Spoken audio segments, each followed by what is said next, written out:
What's going on, college football universe? Gold and blue dude here with you again, and I wasn't going to do this video or, wait, procrastinate, thought about it. You know what? I'm just going to rip it off like a band-aid and get it over with. So, I admit it. I hate Pitt. I despise Pitt, and I'm still bitter. I'm still bitter about 2007. I don't know if I'm mad about Pitt being in the right place at the wrong time, or our coaching staff for calling one of the worst games I've ever seen in history. It just combined for a perfect storm. But I thought, in all fairness, I'm still going to do a preview for Pitt, and I have to admit, Pat Narduzzi has Pitt going in the wrong direction. Cut. Alright, here we go. What I meant to say is he has them going in the right direction. I thought he was going to Michigan State, which he should have. But at Pitt, he has 4 bowl appearances and a 36-29 record, but only 25-26 versus Power 5 and only 1 bowl win. Suck it, Pitt. Cut. Okay, I'm going to try to be nicer, I promise. What I meant to say is, that's not great. Their only bowl win was last year against Eastern Michigan, 34-30.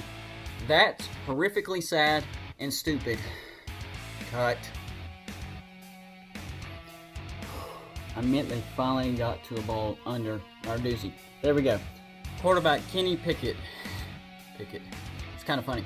He went 289 for 469, 61.6%, 3,098 yards, 13 touchdowns, and 9 interceptions.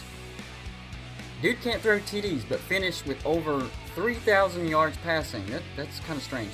Running game has a lot of questions. Last year, A.J. Davis, he led the way with a merely 530 yards of rushing. That's not good.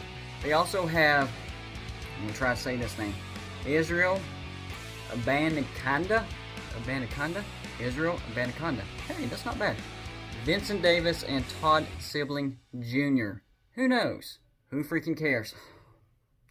Cut. Anyways, Pitt lost their reading receiver, and what's his name?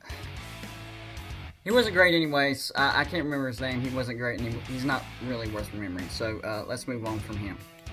Okay, so the point is somebody else has to step up at the wide receiver position. Could be Tazir Mack or Shockey Jaquez Luis or Jared Wayne. And out of those 3 chumps, Tazir Mack is the most athletic, so he'll probably have to be the go-to receiver. They do get a decent tight end transfer from Florida. What was he thinking transferring to Pitt? Anyways, his name is Lucas Krull. Okay? 9 catches for 108 yards. Really, the only decent thing about him is his size. He's 6'6" and 260 pounds. But who knows? Maybe they'll think of a way to utilize him. Anyways, they do have good experience at the O-line. They can protect the quarterback and they can run block. So what are they doing at Pitt? Did it again. Cut. Okay, I've composed myself again. Let's talk about the defense. They do get a lot of starters back. And the defense was definitely Pitt's strength last year. They were number 1 in sacks, number 9 in tackles for loss, number 12 in rushing yards allowed, and 15th in total yards allowed. And number 1 in cheating and using steroids. Dang, who put that in there? Cut. Okay, so I hate to say it, but they were great last year. They have decent safeties in Paris Ford and DeMar Hamlin. They're deep at linebackers who hit hard, make opposing quarterbacks nervous, and are ugly as... I try not to cuss, so I cut that out. Let's go to the heaven and hell scenario. So here's the heaven scenario. These are really more of heaven and hell scenarios for me. So this is my point of view. Heaven scenario for me, gold and blue dude. We already know Pitt has been caught cheating. I did a video on that a while back. The NCAA gives Pitt the death penalty, and this prediction doesn't matter anyways. that's the heaven scenario. For me, I admit it, it's for me. And here's the hell scenario, also for me. Pitt wins 10 games and goes to a halfway decent bowl. Not that I really care. But okay. Let's look at the schedule real quick. They get Miami of Ohio at home. Win. At Marshall. I'm going to say a half. That's a 50-50. It's the only time I'll ever pull for Marshall. They get Richmond at home. Win. Duke at home. Win. At Miami of Florida. Loss. They're going to be good this year. Notre Dame at home. Big loss. Georgia Tech at home. Win. At Florida State. They're not going to be good this year. Win. Virginia Tech at home. Win. Always overrated. At North Carolina. Big loss. North Carolina is doing really good under Mike Brown. He is recruiting his butt off.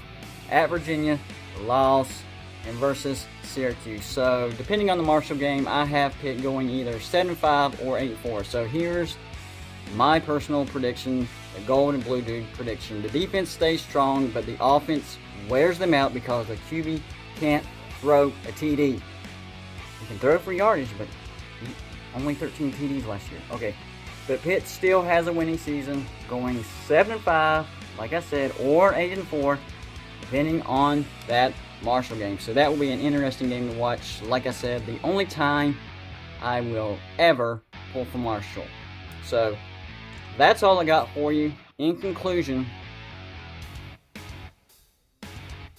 like and subscribe if you haven't already, and I'll see you on my next show.